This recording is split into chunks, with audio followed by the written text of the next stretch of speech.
Hello, Dana. What's up, buddy? Dana White, ladies and gentlemen. You should be the governor of California because you could run this state back into shape because you're not a useless fucking actor. And this is the question here as well, Dana.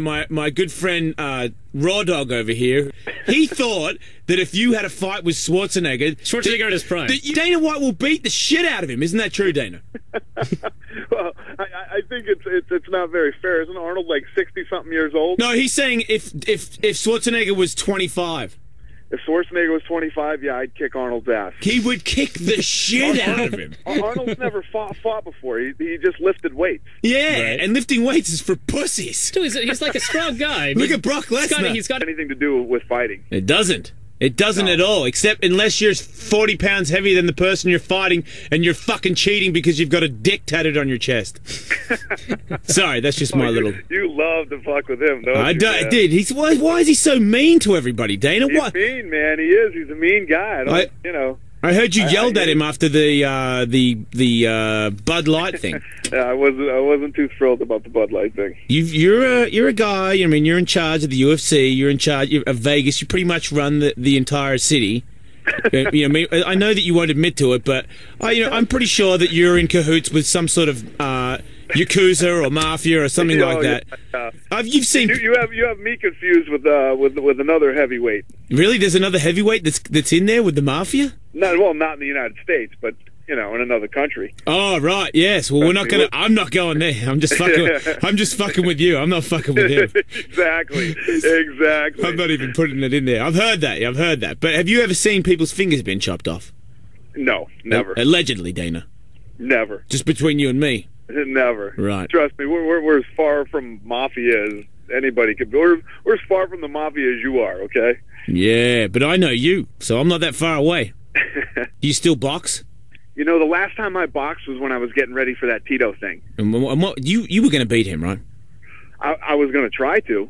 What did you think Did you think you had a good chance? I don't know. Who knows? I was going to try. He's not allowed. If he's not allowed to wrestle you and dry hump you for 20 minutes. Yeah. Listen, that was one of the big things too. When everybody's talking about me fighting Tito. To be very clear, I was going to box Tito. Yeah. There's a big difference between boxing and I would never fight Tito in MMA. He'd kill me. Yeah, he would kill almost everybody. Right. But that's what I try to say. When it comes to boxing, I don't want to take anything away from Tito, but I don't think his hands are his best asset. No, true. Tito's been training with Freddie Roach. And right. Freddie Roach happens to be a guy in the boxing business who I have a lot of respect for. Yeah, I know that guy.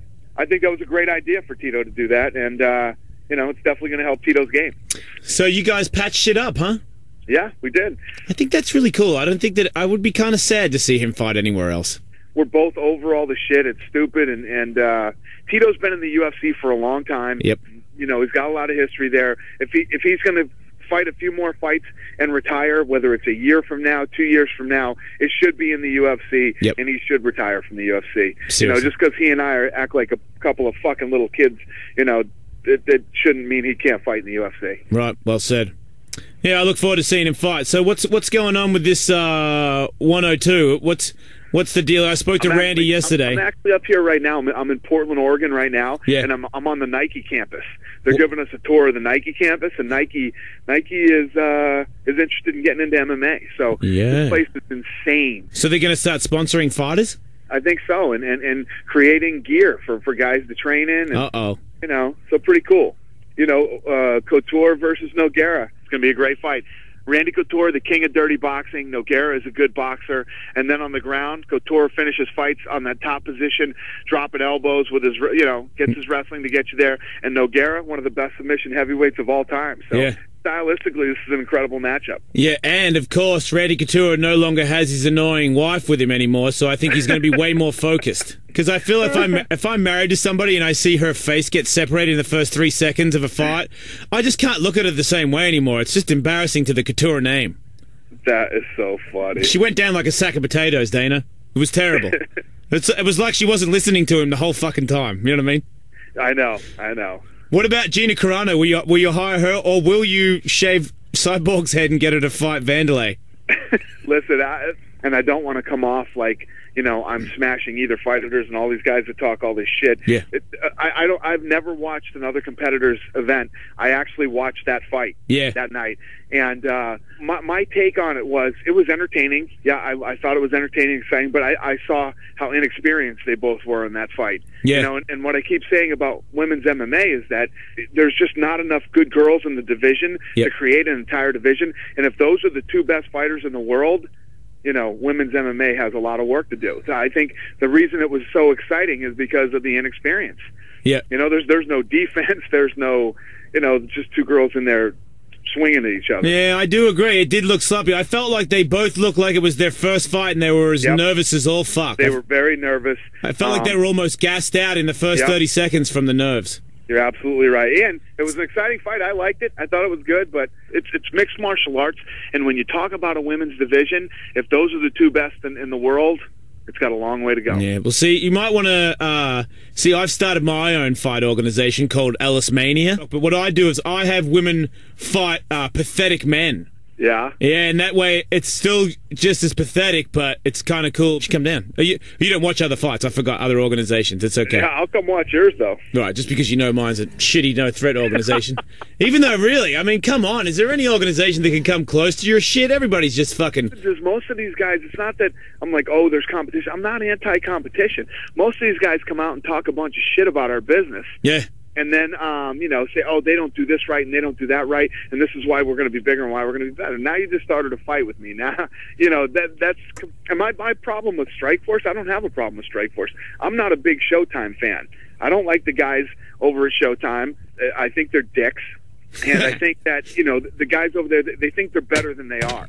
Okay, these guys act like they know the fight game. I've been in meetings with them, and they're the most arrogant douchebags ever. They think they know the fight game. First of all, they've been second to HBO forever in boxing. They've been second to HBO in programming, and they're going to be second to us in mixed martial arts. Yeah. You know, the guys at Showtime, I'm not a fan of theirs at all. So. What about the fucking Ultimate Fighter? I mean, you've already seen it. It's already happened.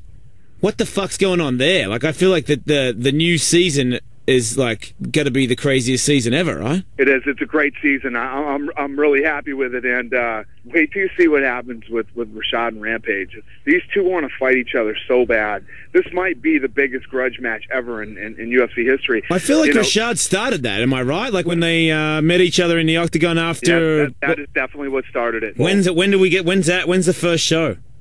September. It starts in September. Right. Are heavyweight dudes in that division, are they a little bit bummed because of the extra fame that Kimbo holds in this?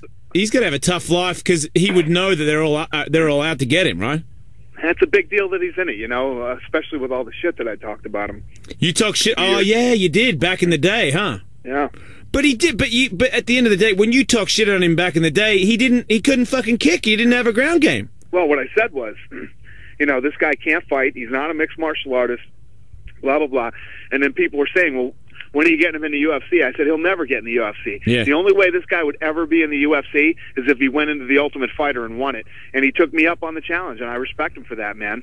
You know, there's no doubt out there right now, he was getting other offers that actually were probably going to pay him a bunch of money. And he took this, and he took the road to try to make himself become a legitimate mixed martial artist, and I respect him for that. It says a lot about it. To me, that says that he must have improved dramatically, because I feel like I know a lot of MMA guys that might potentially be like have the potential to get into the UFC, but it's a way harder road with less upfront money and all that kind of stuff to get there. Absolutely. And there's a really high chance of your first fight getting the shit beat out of you. You know, you might just lose the fight and disappear, and no one will ever know of you again. You didn't really make any money out of it. So that's the Ultimate Fighter, man. If you're good, you get on that show, you can make something out of yourself and change your entire life.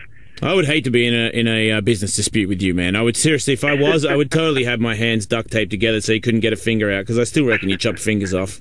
Like, I don't say that you actually do it, but there's somebody that does it, and you made a call. You text message somebody for sure. You're a fucking suspect, motherfucker. I love you, dude. Hey, thanks for calling in. I appreciate it. Thanks for the support. Yeah, no worries. See you, mate. Bye. Dana White right there, the Kingpin, promoting UFC 102. And fucking Ultimate Fighter with fucking Kimbo Slice in there. God damn, I want to watch that shit.